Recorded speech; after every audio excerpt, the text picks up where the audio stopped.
नाजरीन, आप देख रहे हैं सूबाई रंग न्यूज और एंटरटेनमेंट टीवी चैनल और मैं हूं कमल सिया।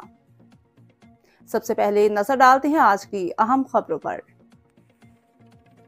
डीपीओ सरगोदा की सरबराही में जहां मुहाफिज स्क्वाड जराइम के खात्मे के लिए अपना अहम किरदार अदा कर रहे हैं, वहीं एंटी व्हीकल लिफ्टिंग टीम ने लाखों रुपए मालियत के 9 चोरीशुदा और गैर कानूनी मोटरसाइकिल और एक रिक्शा बरामद कर लिया है।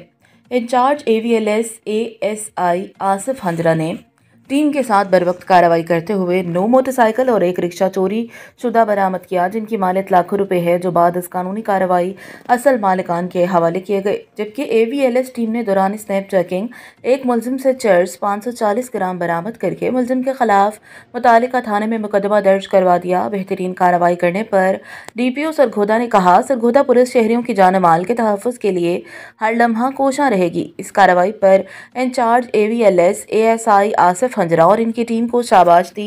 तर्जुमान DPO सरगोदा।